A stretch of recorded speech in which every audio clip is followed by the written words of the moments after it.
When you hear the Blackzilians, when you hear about that gym, what comes to your mind? Oh boy, how censored do I have to be on this interview? You know, it's obviously we have a history with the guys that started the team, the fighters and the coaches. Some of them, but it's really not so much that we have such hard feelings against them. At least from my standpoint, I just don't like the guys that started the team. Being around the sport as long as I've been and seeing it get to the point where people that are successful in other areas of life want to get involved in it, I think that's great. Nobody's happier about that than I am. But there's a right way to do that and there's a wrong way to do that.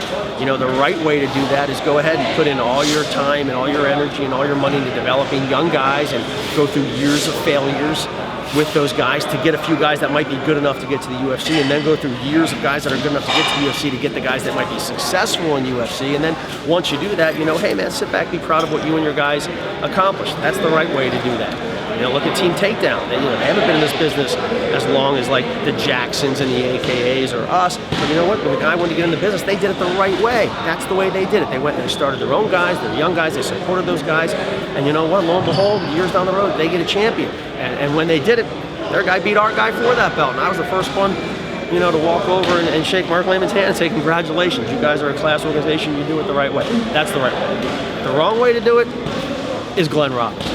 You just can't point to a model of doing things the wrong way better than him. His wife takes fitness classes in our gym.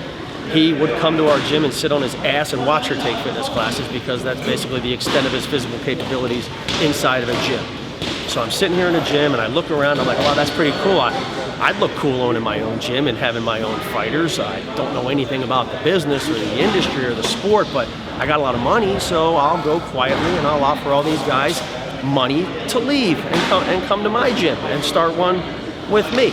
And then I'll get really creative and I'll go to the owner of the gym and I'll say, hey, I'm going to open up a strength and conditioning center down the street. How about you send your guys down there to train with me and I'll help you guys? And it didn't take me long to figure out where he was coming from. The answer was no. So he then finished out his plan, stroked his checks to the guys and had them leave the gym and then had them reach out to guys in other gyms that were successful and made them the same offer and their team was born. To me, to do that on day one rather than putting your time is pathetic.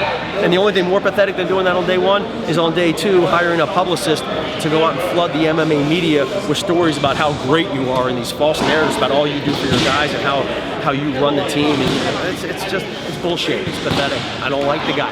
I don't begrudge the guys that were at my gym for leaving because they had a great opportunity. How often you get some millionaire Mark who's going to stroke you a bunch of checks just so he can take credit for where you are in the sport? I get it. I think they should have gone about it differently. I think they should have come and looked the guys that helped them for all those years in the eye and said, man, I got a great offer, I got to take it. And at which time we would have shaken our hands and said, good luck.